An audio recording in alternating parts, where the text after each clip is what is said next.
Siamo con Ignazio Messina, candidato alle prossime europee. La scelta dell'IDV di correre da soli. È una scelta di serietà, di orgoglio, di coraggio. L'Italia dei Valori non ha voluto fare strane accoppiate, ma ha presentato il proprio simbolo per fare in modo che così all'indomani delle elezioni, una volta eletti i nostri rappresentanti, potranno non solo prendere impegni ma anche rispettare, cosa che non possono fare gli altri che con strane accoppiate si sono messi insieme per superare l'asticella. Il nostro obiettivo, l'obiettivo dell'Italia dei Valori non è il superamento dell'asticella, ma creare il consenso e quindi avere a fianco i cittadini da poter rappresentare, e con questo obiettivo ci siamo mossi. Uno degli slogan è europei non tedeschi.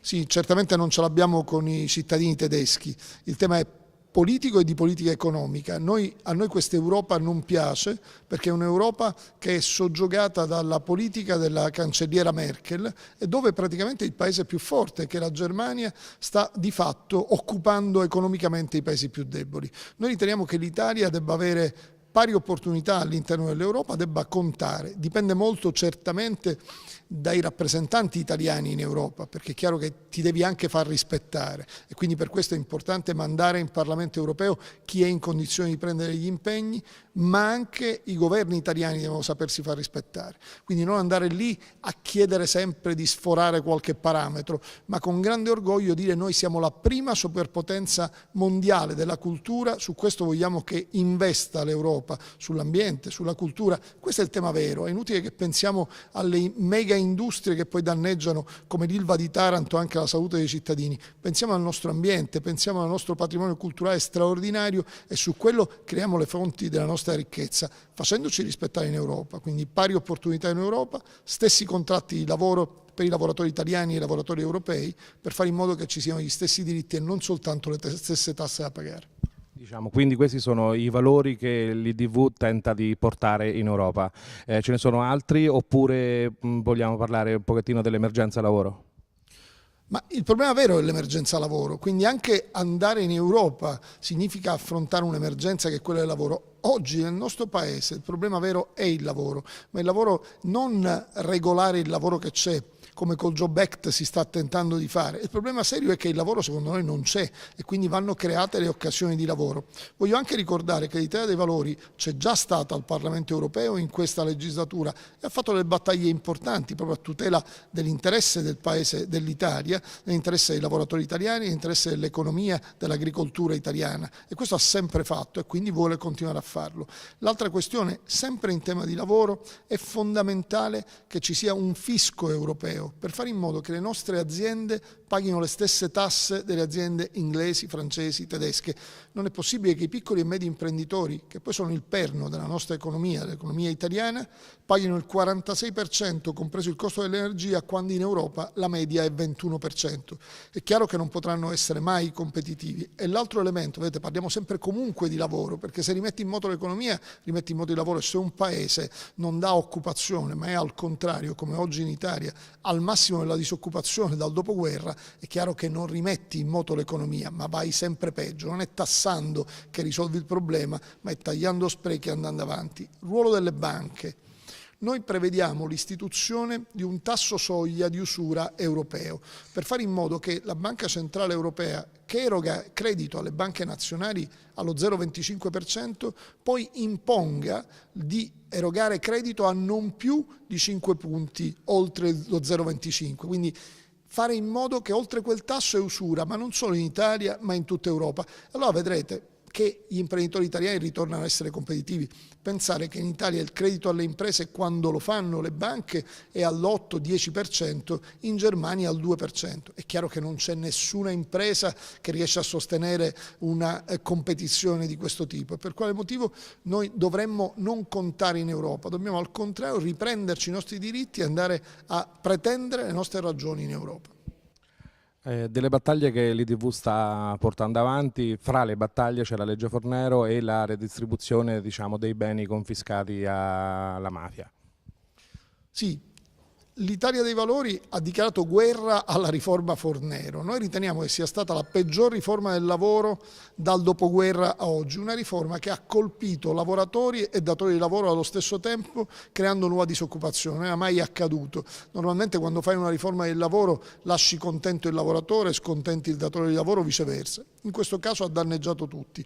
Ci sono 300.000 esodati in Italia che vivono un dramma di una disoccupazione verso un posto che non potranno più avere a una certa età. Si sono ritrovati in un giorno da occupati a disoccupati senza speranza e a competere con i loro figli nel cercare un posto di lavoro. Noi riteniamo che vengano ripristinati i diritti dei lavoratori esodati per fare in modo che arrivino alla pensione come è giusto che sia, ma prevediamo anche una flessibilità in uscita per fare in modo che tra i 60 e i 70 anni, questa è la nostra proposta, il nostro sblocca lavoro, 60-70 anni, la possibilità di uscita con eventuali incentivi per creare nuova occupazione. L'obiettivo in sostanza non è, come si litiga in Parlamento, puntare a una nuova precarietà. Sulla nuova precarietà non ci costruisci lo sviluppo, non ci costruisci economia. Pensare che un contratto di apprendistato di 36 mesi si debba rinnovare 5 volte o 8 volte, ma per me possiamo rinnovarlo anche ogni giorno. Il problema è che stiamo sempre a parlare di un contratto di 36 mesi e noi riteniamo che si possa creare vera occupazione e che al contrario sulla precarietà non si possa costruire il futuro del nostro Paese.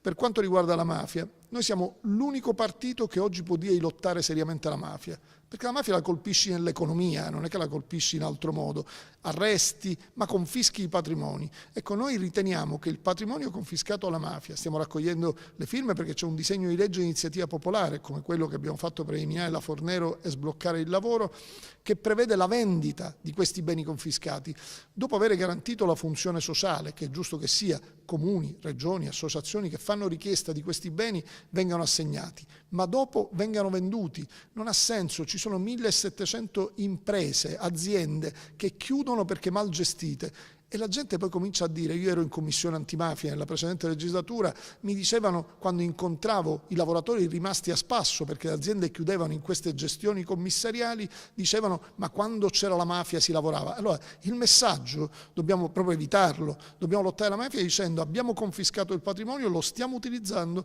per tutelare famiglie, imprese e per dare anche le risorse, voglio aggiungere, alle nostre forze dell'ordine, alla magistratura, all'esercito, a chi deve garantire sicurezza e lotta alla mafia. Io credo che questo vada fatto. Un'ultima cosa, di questo patrimonio confiscato non esiste nemmeno un albo, che è allucinante pensare, noi nella nostra legge prevediamo l'istituzione di un albo dei beni confiscati, ma aggiungo, di questo patrimonio 2 miliardi e 300 milioni di euro sono in contanti e titoli di Stato. E allora c'è qualcuno che si lamenta perché dice il bene confiscato alla mafia, l'immobile non può essere venduto perché può ricomprarlo la mafia. Secondo me intanto la mafia dovrebbe pagarlo, poi comunque glielo riconfischi, in ogni caso non è che lo vendi in piazza o al mercato, quindi sono dei paletti. E poi penso che sia più rischioso per la comunità un appalto della Salerno-Reggio Calabria o dell'Expo di Milano che non il riacquisto da parte della mafia, perché la mafia è più interessata dove si fanno affari, non a ricomprarsi un suo bene. Ma i 2 miliardi e 3 in contanti non si capisce per quale motivo nessuno li utilizza, sono sul Fondo Unico Giustizia a disposizione. Noi dell'Italia dei Valori vogliamo puntare esattamente al contrario, lottare la mafia a vantaggio dei cittadini.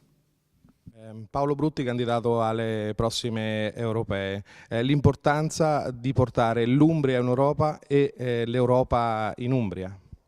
L'importanza è fondamentale perché oggi con i tagli che sono stati fatti ai bilanci regionali, in pratica le regioni con i bilanci, con quello che ricevono dallo Stato e con quello che ricevono dalla imposizione fiscale, grosso modo pagano il personale.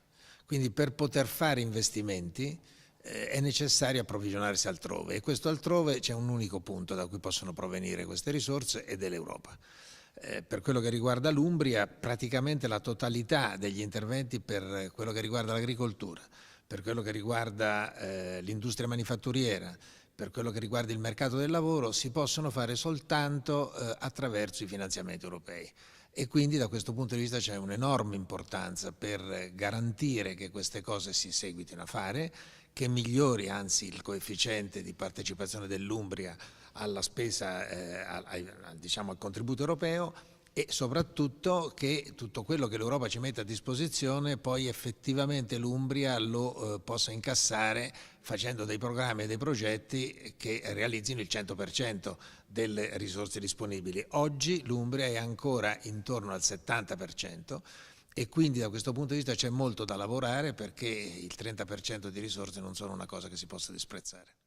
In conferenza stampa prima ha fatto un passaggio sui contributi europei che arrivano in Umbria e la cifra che invece l'Umbria riversa all'Europa. Qual è secondo lei la ricetta per poter migliorare questo esborso? Ma guardi, intanto è una questione di carattere generale. L'Italia è un contributore netto alle finanze europee. E questo, diciamo così, data la nostra attuale situazione dell'occupazione e dell'economia, forse è una cosa che non ci possiamo permettere. Su questo va fatta un cambiamento profondo. Io penso che tutti i parlamentari europei dovrebbero battersi perché ci sia una più equa ridistribuzione della contribuzione, perché insomma i paesi che hanno situazioni economiche più floride delle nostre possano contribuire di più di quanto non faccia l'Italia. L'Italia proprio contribuisce di più in termini di prodotto interno lordo. La percentuale di prodotto interno lordo che l'Italia dà all'Europa è maggiore di quella che dà la Germania. Questo chiaramente non è una cosa che si possa sostenere. Corrispondentemente a questo, quindi, quanto ce ne restituisce l'Europa? Siccome siamo contributori netti, l'Europa ce ne restituisce di meno, e su questo di meno le regioni non riescono neanche a trasformare questi minori versamenti, non riescono a trasformarli in progetti. Questo è l'altro elemento estremamente grave, quindi noi perdiamo due volte: una prima volta perché riceviamo meno contributi di quanto non sono i versamenti, e una seconda volta perché questi contributi noi non siamo in grado di trasformarli tutti quanti in azioni rivolte allo sviluppo economico, rivolte ai miglioramenti dei servizi. Ecco, questo è diciamo il punto più grave e che colpisce anche l'Umbria, perché in questo senso l'Umbria è una regione italiana a contribuzione netta per l'Europa, dà all'Europa più di quanto l'Europa riceva, e questo effettivamente deve essere modificato.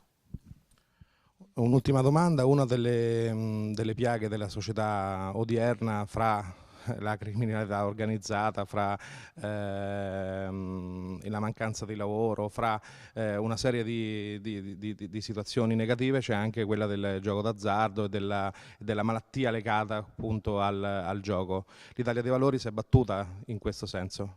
L'Italia dei Valori ha presentato un progetto di legge, l'ha sostenuto con una raccolta di firme.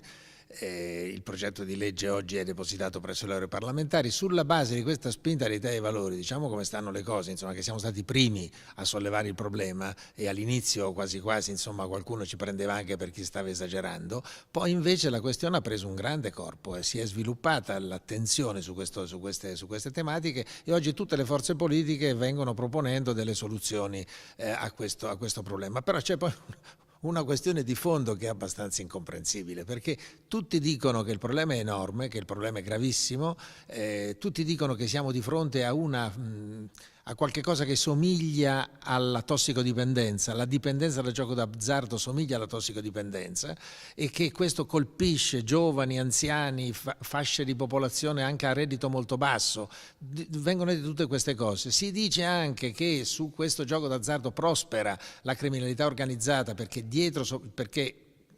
per i modi come si fa questo gioco d'azzardo è possibile fare riciclaggio di denaro con grande facilità. Insomma, si dicono tutte queste cose, e poi si scopre che il motivo per cui queste cose succedono è perché lo Stato consente il dilagare di questa forma organizzata e diffusa di gioco d'azzardo. Cioè, da una parte le forze politiche e le stesse forze politiche di governo dicono che siamo di fronte a una tragedia, e dall'altra parte invece incentiviamo perché attraverso l'imposizione sul gioco d'azzardo si riescono ad avere degli introiti. Ora lo Stato biscazziere proprio veramente è l'ultima cosa che possiamo pensare di fare, e quindi da questo questo punto di vista l'impegno nostro è la soppressione di questa, cioè non andare per vie traverse. Il gioco d'azzardo è gioco d'azzardo e deve essere riportato dentro i confini del gioco d'azzardo, non può essere diffuso in questa maniera su tutto il territorio, non può essere in tutti i bar, dappertutto, non si può fare questa cosa. C'è il problema delle aree sensibili vicino alle scuole, ma il problema di fondo è quello, noi lo dobbiamo sopprimere. Intanto anche nella regione dell'Umbria sono state presentate da diverse forze politiche, dalla nostra in particolare, una proposta di legge per cominciare a fare quello che il governo non fa, cioè è possibile che le regioni possano o siano in grado di individuare strumenti con i quali si cerca di rallentare la proliferazione. Beh, qualche cosa si può fare, la legge è in discussione, io penso che tra meno di un mese sarà approvata dal Consiglio regionale e in quella legge appunto vengono individuate forme, diciamo così, tentativi di impedire o di limitare la proliferazione di questo fenomeno, sia individuando aree nelle quali non si può assolutamente introdurre il gioco d'azzardo, sia disincentivando diciamo, dando contributo ai comuni perché operino sia per il disincentivo del gioco d'azzardo sia per incentivare soprattutto quegli esercizi commerciali nei quali si decide, il proprietario decide di chiudere o di non attivare macchinette, slot machine per il gioco d'azzardo. Se questa legge va in porto, io penso che in Umbria faremo un passo in avanti, e se poi va in porto la nostra legge nazionale, io penso che quella risolverebbe il problema dalla base. Grazie.